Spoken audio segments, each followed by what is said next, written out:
Do you think Chance is really going to the casino, or is he off tricking at the strip club? Let me know in the comments. Hi, my name is LaShawn J, and welcome back to my channel. If you're new to my channel, I give lighthearted commentary on life after lockup. Today, we're going to be doing a review on season 4, episode 44, No Money, More Problems. So the first couple I want to talk about today is Chance and Taylor. So we see today Taylor finally loses it. She's done and she's fed up with Chance's nonsense. So the first scene we see them, they're driving, and I'm thinking in my head, I'm hoping they're driving to see some kind of counselor or something with everything that's going on between the two of them, because Taylor holds everything in, and I knew she was going to explode. So they're driving and they're going to see a financial counselor to help them budget their money. And they get to the financial counselor, Stephanie, I think her name was, and Taylor's like, you know what? I don't understand how we cannot make ends meet. And Chance is working, I don't know what job. Again, let me know in the comments. He's working every single day and he's putting in so much overtime. We should be able to cover these bills. So as soon as Chance gets in there, he's like, hey, this is what's up. I have been working. I get paid $30 a day. And he's already calculated how much. He's like, this is about to be around $70,000 a year. He know his gross income. He know what he's coming home with, how much he get paid a day. He knows everything, except how come his bills is not getting paid? So he says, yeah, I'm going to be honest. I have 7 credit cards in my name and they're all maxed out. So the counselor, she's writing it down. She's like, okay, 7 credit cards, makes $70,000 a year. Okay. I also have 2 loans, one for the car, $28,000, and another loan. And she's like, okay. And she's adding it up and she's like, this still does not calculate to you not being able to pay your bills. The money that you're making should be enough for you to pay your bills. So then he's like, you know what? Sometimes I go to the store and I stop at the store and I get snacks and I'll buy like 2 sodas. And you know what? I was a heavy smoker and then I stopped smoking. So I bought like 2 vape pens. Stop the cap. And she's like, this still isn't calculating to you not being able to pay your bills. So where is the money going? Then he's like, okay, I have to confess. Sometimes I stop off at the casino, and when I'm there, I take money out the ATM, like $200, and then I go back and gamble, and I take another $200 at the ATM, and then I go back and gamble. And Taylor's like, oh, you piece of crap. So you have me feeling like I'm lost, I'm puzzled, I'm just going crazy because it's not adding up to me. But this whole time you've been stopping off at the casino and spending money that you know you're not supposed to be spending. So he claims the rest of the money is going to the casino.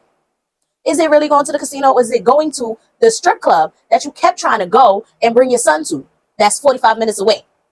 Because you're working overtime. You got a side hustle by washing houses on the side. You still can't pay off none of your debt. You still can't prepare for this baby that's coming and take care of the household. Y'all still behind on every bill. And you telling me it's just you gambling? You taking off of work twice a week, leaving work early to go gamble. Stop the cap. I think he been going to the strip club like I've been selling.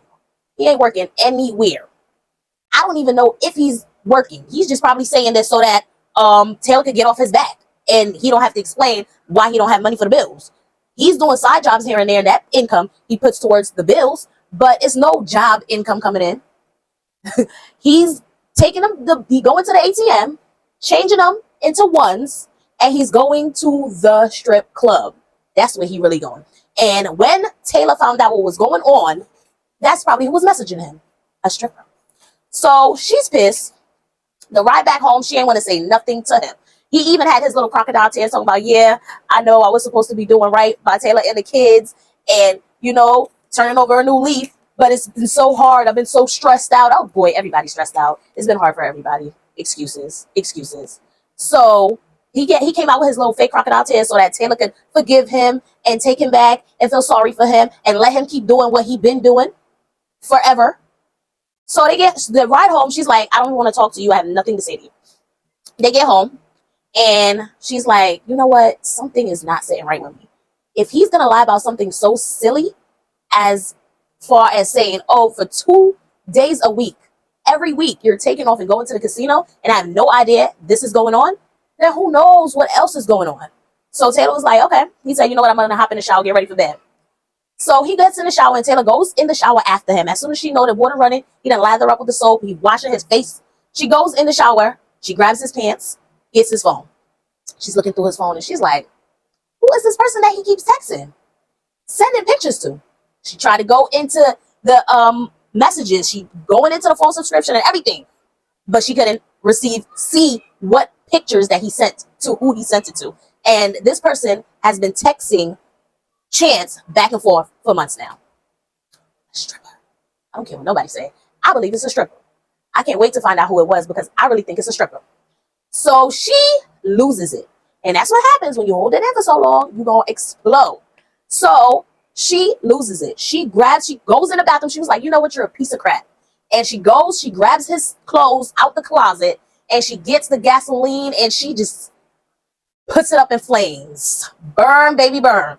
She had a nice fire pit going with Chan's clothes, hangers and all. She didn't even know if he had IDs in the pockets. She didn't care if his social security was in there, birth certificate. She didn't give a damn.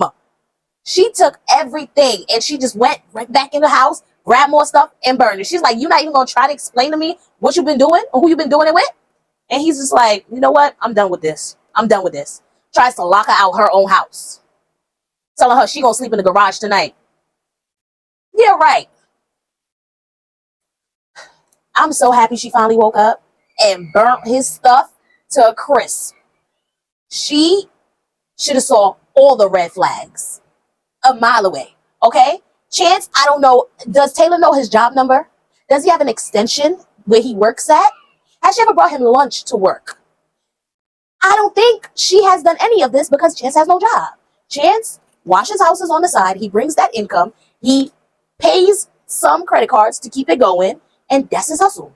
Chance ain't had no job. Every time Taylor tried to call him, he's like, oh, I was going through a tunnel. I got GPS going. Sometimes my phone just dies. Sometimes it go on and off.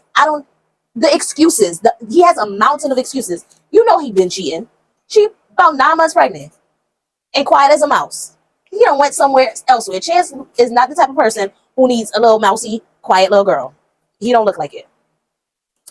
Anyways, the next couple I want to talk about is Sean and Sarah. So we see Sarah, she in the car. She got her daughter, Abby, and they're going to the playground. And guess who she's going to meet? Anthony. So Anthony shows up. He looks clean. He looks well put together. He's ready to see his daughter. It looks like he changed his life around. So him and Abby's playing. They're getting along. He asks Sarah, what do she think Sean is? Do she think Sean is her father? Does she know I'm her father? What does she think? She's like, I don't know. So Abby's 8 years old and she's going around and she don't know Sean is her stepfather and her real father is somewhere. And she's just meeting mommy's friend that she has to lie about and not tell Sean, the person who is the father figure in the household. What? Bro, what are you talking about, man?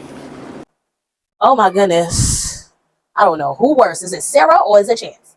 So she's talking to Anthony and he was like, you know what, maybe one day we need to break it to her, let her know who I really am.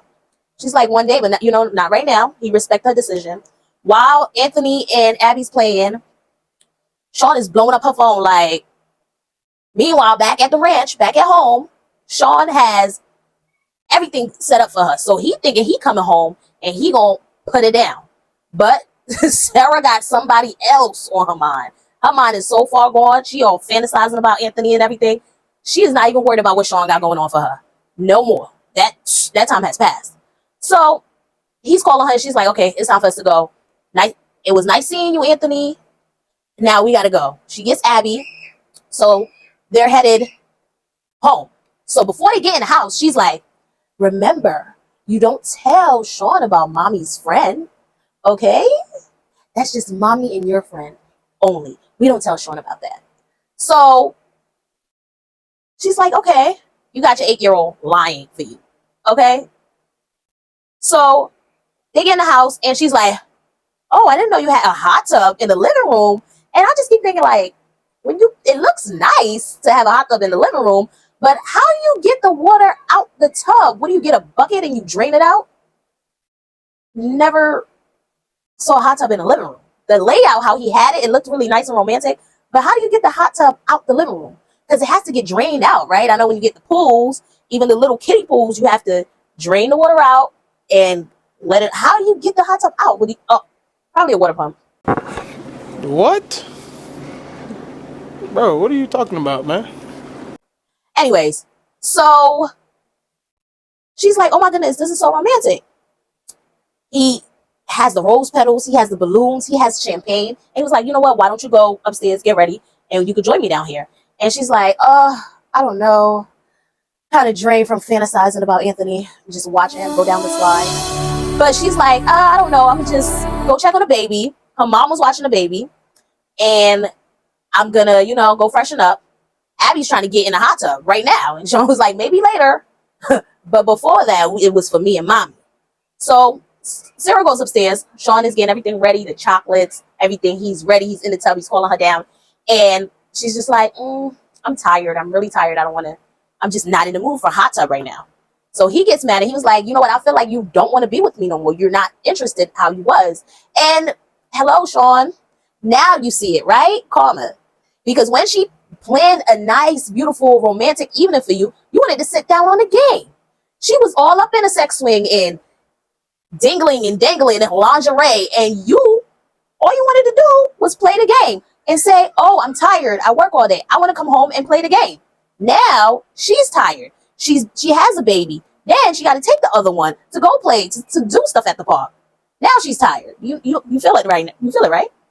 So he gets mad and she leaves. He was like, you know what? Then go. Just go. She leaves. And he was left alone, so lonely in the tub.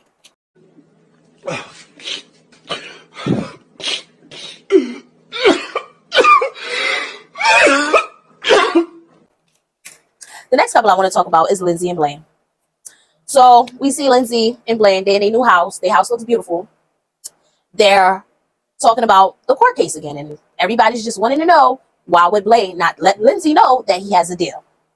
I don't know what's going on in there. So they're talking and she's trying to get money together, calling everybody that owes her money to try to figure out how to pay these fees so that he don't go to jail. And he refuses to tell her that he took a deal and he doesn't have to go to jail. You're so dumb. You are really dumb. For real.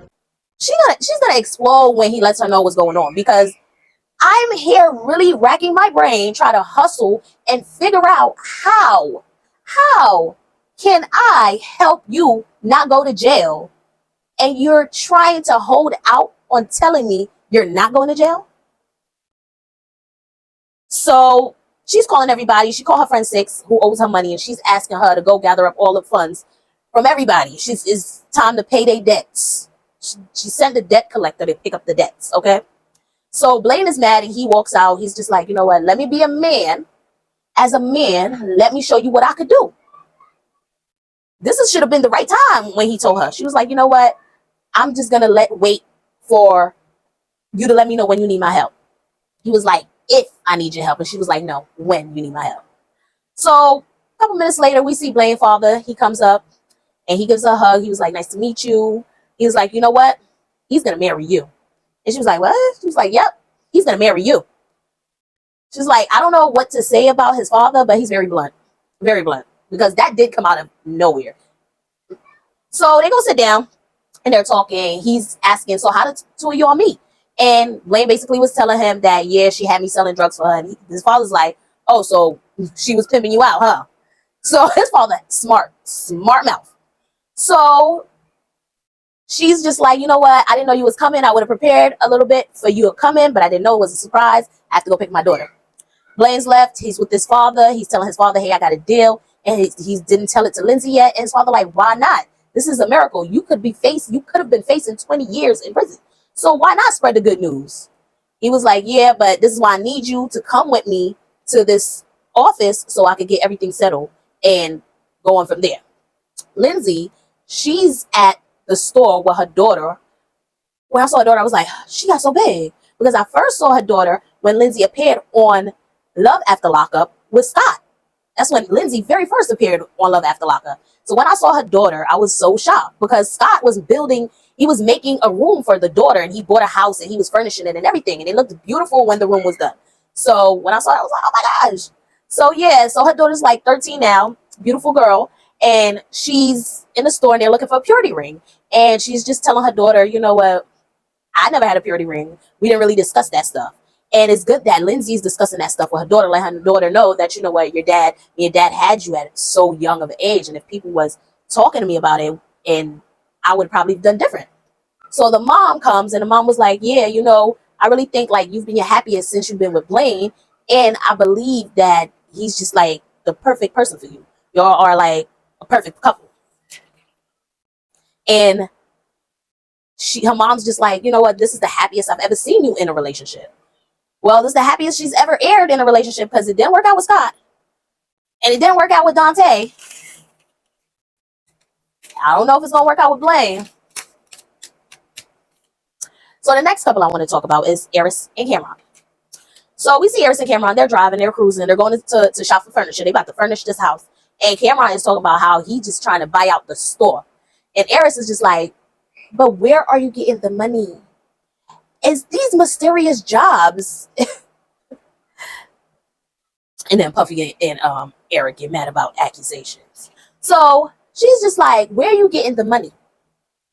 He's like, don't worry about where I'm getting the money. He's talking about, oh, I never had to explain myself to nobody about where I get money from and share my money or just include people in my endeavors about getting money.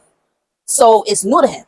So they're in a furniture store and they're shopping, and Eris' friend Priscilla calls. She's ex-CO.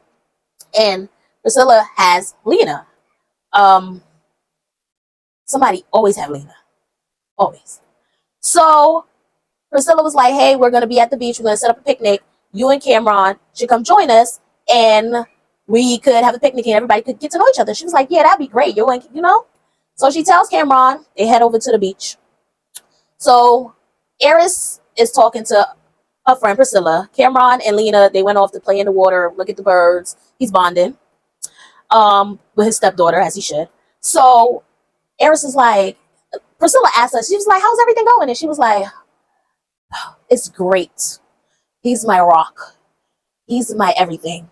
He's the air that I breathe, the light that I see, the crust in my eye. He's me, and I'm him. Stop it. Get some help.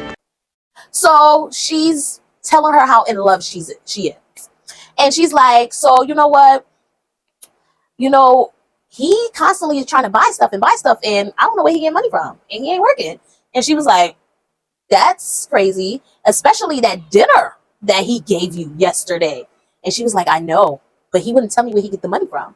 And she was like, you need to nip that in the butt. And that is right. Because she keeps saying she don't want to get into no trouble with her and her daughters. Just her and her daughter. But you done married this man in 2 days. Flew him out bought a new home, flew him out to your new home. And you don't even know where the income is coming at in your home. Okay. Decisions. So Priscilla's like, if you need a private investigator, I'll be there. And she was like, yeah, we're going to be there together. So they walk over to the beach. She grabs Lena. Her and Lena doing a little TikTok dance. She was like, yeah, this is how I do it. Okay. And Priscilla and Cameron is talking. And Cameron's just like, she's just asking him questions. Yeah, are you really going to be there? And Cameron like, yeah, me. I'm there. She's like, she needs a good man to take care of home, take care of daughter. And he's like, hello, I'm right here. It's me you talking about. I'm already here. I'm already doing that. You bought one dinner and a chair. That's not really doing anything.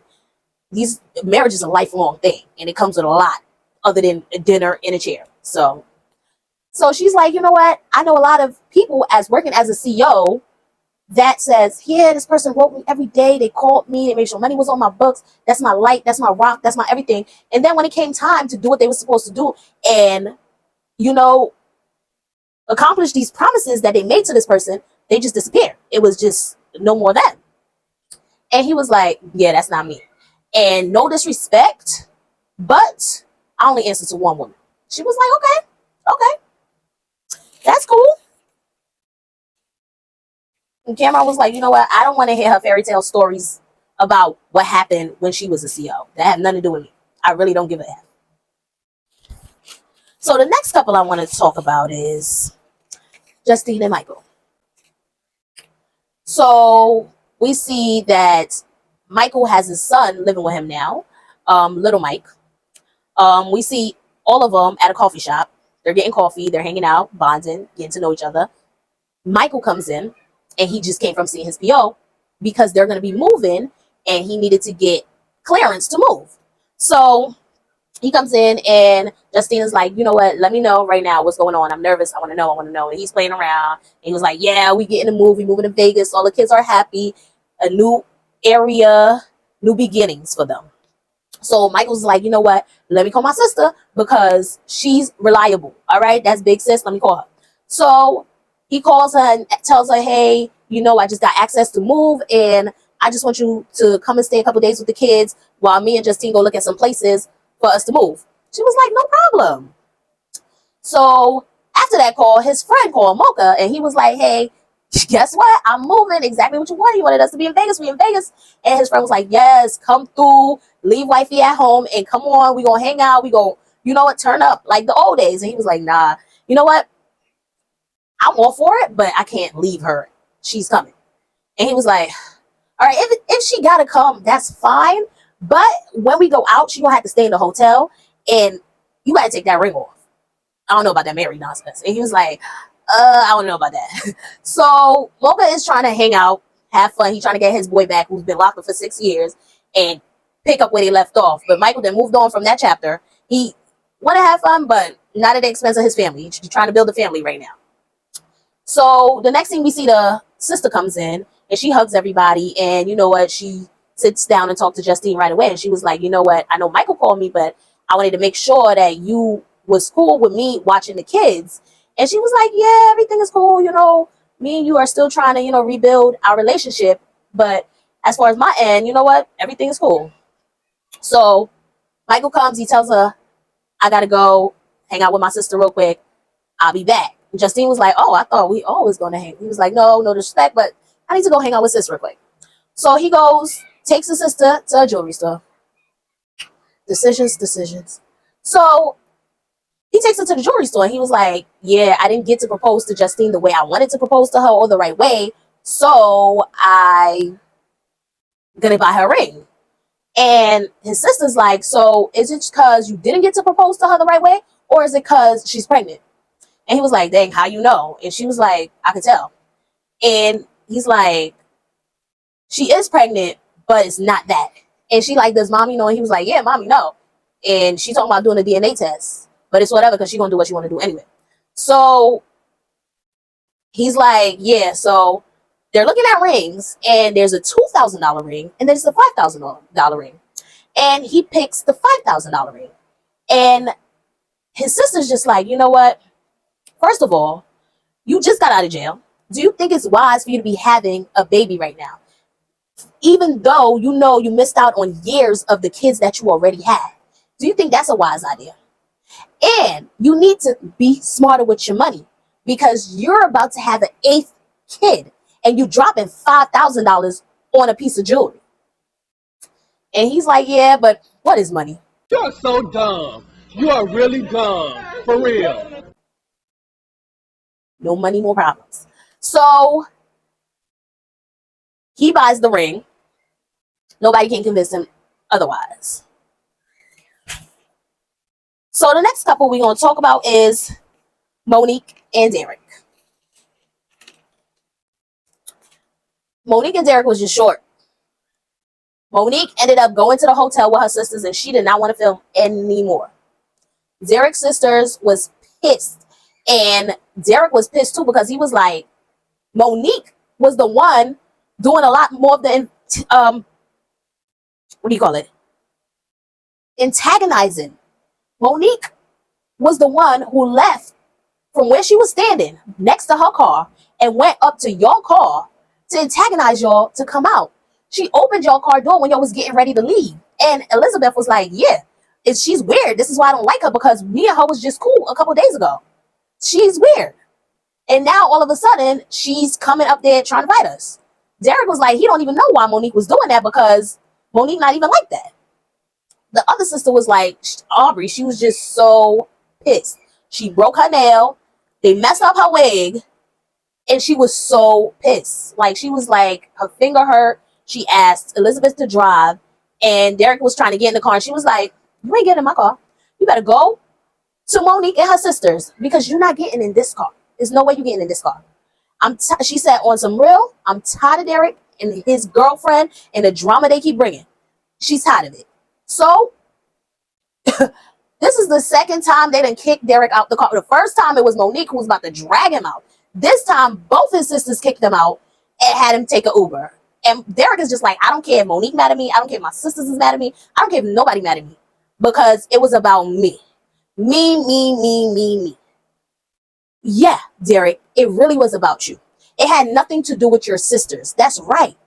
So, them fighting because of you, that's messed up. Breaking her nails, messing up her hair. The other sister got exposed. Everything is out on national TV. Like, yeah, you did all of this. You did that. Because you couldn't understand that two people just don't like each other. Two sets of people just don't like each other. They don't have to be in the same vicinity. Hey, my sisters is throwing me a party for my birthday. Monique, me and you and your sisters, we could do something later on. You don't have to be in the same, they don't have to be in the same vicinity. But you kept trying to push them. And now you're talking about you might have to make a decision between your Monique and your sisters. You wouldn't have had to do that if you kept them apart like the way they wanted it. They didn't want to be around Monique. Monique don't want to be around them. When you spending time with your sisters, you spend time with your sisters. When you with Monique, you with Monique. Plain and simple. They did not have to be getting in a fight on national TV. They did not have to be in all this drama constantly because of you and Monique. It's all about you all the time. Everything is about you. Everything is about you. Two people that went to war over you, and you have no sympathy for nobody else. You don't care about Monique. You talking about she ain't even call me. Why didn't you call her and check on her? You have no sympathy for nobody else. Everything is just circled around you. What you want, what you think needs to be done. Everything is me. Derek has no consideration for nobody but himself. So I'm happy his sisters left him to catch a cab. And Monique kicked him out the last time. Nobody needs to be around somebody who's self-centered like Derek. If you only worried about yourself, you need to be by yourself, for yourself. Anyway, that was about it for the episode. Please don't forget to like, comment, and subscribe if you enjoy my videos and would like to be notified every time I upload a new video.